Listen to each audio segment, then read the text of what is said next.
નમસ્કાર, YNN ન્યૂઝમાં આપનું સ્વાગત છે। સમાચારમાં વાત કરીએ તો વડોદરા મહાનગરપાલિકાની ચૂંટણી પ્રચારના શ્રી ગણેશ થયા છે, ત્યારે ગૃહ રાજ્ય મંત્રી અને વડોદરાના પ્રભારી મંત્રી હર્ષ સંઘવીએ તમામ 76 ઉમેદવારોને મળવા માટે રૂબરૂ પહોંચ્યા હતા। પાલિકાના ઉમેદવારો સાથે હર્ષ સંઘવીએ ભાજપની પંચ નિષ્ઠાને શપથ લેવડાવ્યા હતા।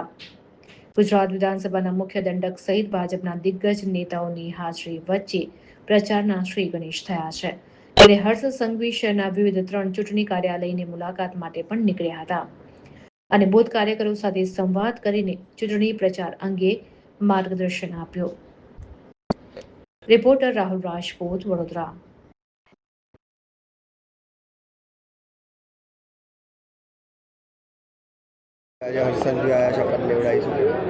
આજે ગુજરાત રાજ્યના મુખ્યમંત્રી અને વડોદરાના પ્રભારી મંત્રી શ્રી હર્ષભાઈ સંઘવી આવ્યા છે અને વડોદરા મહાનગરપાલિકાના જે 76 કાઉન્સિલર છે એને શપથવિધિ લેવડાવી છે।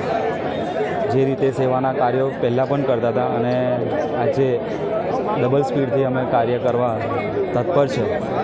ભારતીય જનતા પાર્ટીને પંચનિષ્ઠામાં છે કે છેવાડાના માનવી સુધી પહોંચવાનું કાર્ય કરવાનું, એ અમે એની માટે પ્રતિબદ્ધ છે।